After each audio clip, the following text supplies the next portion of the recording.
to Good Morning Football. We are now joined by one of the most elite wide receivers in the National Football League. He currently ranks 5th in the league with 963 receiving yards. Yeah, he's almost at that 1K mark, and he's going to hit that this weekend. And he's a major reason why the Washington football team is in the thick of the race for the first place spot in the NFC East. Please welcome former Mr. Football in the state of Indiana by way of Cathedral High School and the Ohio State University, Scary Terry McLaurin!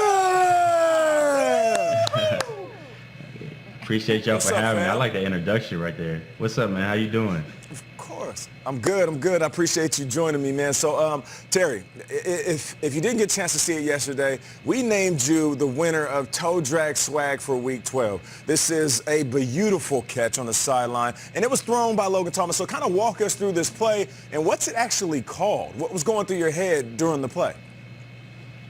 Yeah, well, for a few people who may know, Logan Thomas was a former quarterback in college, and it was a play that we've been working on for a few weeks now, and Coach Turner wanted to come into this game and be aggressive. So what better way to bring out this reverse pass with Logan throwing the ball.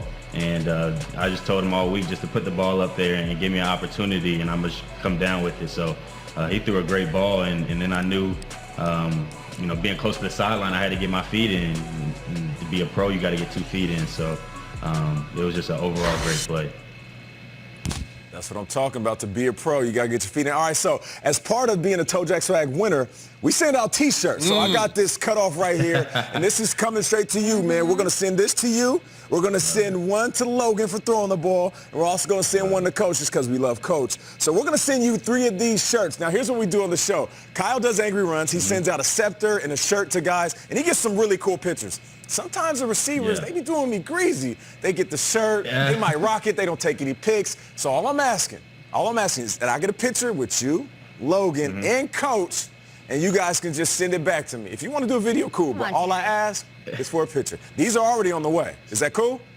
Bet. Say less. We got you. We're going to make you look good over here. Say less. That's what I'm talking about. Don't be doing them greasy. No, don't do them greasy. All right, so Nate introduced you as Scary Terry. We call you Scary Terry all day long. I got a friend who works for the Washington football team saying he doesn't actually love that nickname. He likes the C on the jersey. The captain is what he wants to be called. Okay. Let's set the record straight for everyone in America who's tweeting Scary Terry, Scary Terry. Is it Scary Terry or is it the captain? What is the nickname we're calling Terry McLaurin from this point forward?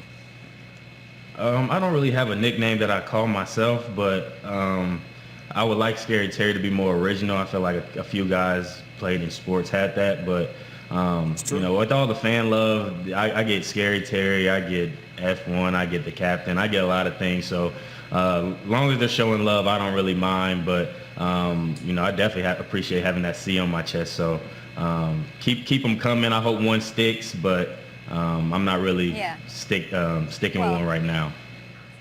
Well, it's the captain now. You just changed it. He's the captain now. We called you. You are the captain now. We Right. called you Scary Terry because Ron Rivera came on our show at Super Bowl in Miami and made T-shirts. He had T-shirts of Scary Terry, so that's why it has stuck on the show. But you were forever known as the captain. And we're not the only ones here, by the way, noticing your dominance over the season. After your win over the Cowboys, Chad Johnson, friend of the show, left his waiter a tip for $963. That is, of course, in honor of your 963 receiving yards on the year. You're about to hit that 1G mark. What did you make of that? And overall, how do you feel about Chad's overwhelming support of you since breaking into the league? I think that's, first of all, a really, really nice gesture, especially with these tough times that we're going through. For him to go out of his way to give above and beyond is really cool to see. And then to kind of give that little tip of the cap to me is something that I take pride in, because when you're getting respect from guys who played your position, played this game at a high level, that can't be overstated. So, Ocho he's been a great receiver. He was a great receiver his time playing, and he was just a technician. I like to watch his film and the way he gets in and out of his cuts.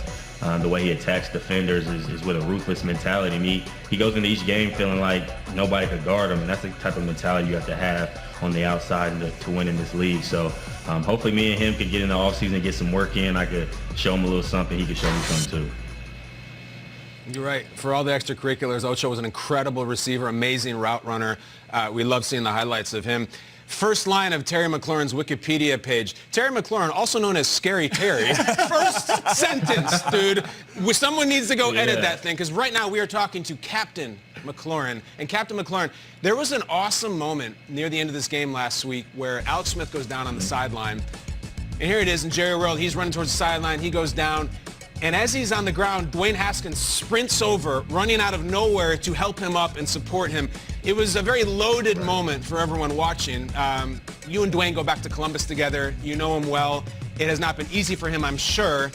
What has this been like for you? What is your take on the quarterback situation with Haskins getting sat down and the veteran coming back in? What is your takeaway from it this season been? Yeah, well, first of all, as a receiver, I feel like my job is to make whoever's taking the snaps job easy. And so it didn't matter if it was Dwayne, it was Kyle, and now that it's Alex. My mentality is to go out there and compete and make plays for them each and every game. So I didn't really go into the mentality of, well, I'm worried about who my quarterback's going to be. It's just how do I make them look as good as possible. You know, you see that clip right there. I feel like they have a brotherhood in that room that's needed. I feel like at this level, especially when you know, anything can happen, and the way you see them supporting each other when Kyle went down, obviously Dwayne, you know, now it's Alex's show. They just support each other, and that's really cool to see from your leaders in the building. And then, you know, to see the way Dwayne has taken the adversity and has grown from it, and it's very, very, it's looking good for his future. Now, speaking of Alex, we're all familiar with the story. But you see it every day. You see the hard work. You see the rehab. You see him walking out in and out of the training room. I think people feel like because he's on the field, oh, he's good. He made it. We get it. It was a tough time for him. Speak on Alex Smith, because I know what it's like watching a teammate fight through things that the world doesn't get to see. What is it like behind the scenes? Well, the cool thing about being around Alex is the fact that you wouldn't even be able to tell he went through this major injury and this extreme circumstance, because the way he carries himself. He doesn't really use it as an excuse. He doesn't use it as something that holds him back. Even when he was the quarterback, he was out there taking reps, and even last year, my first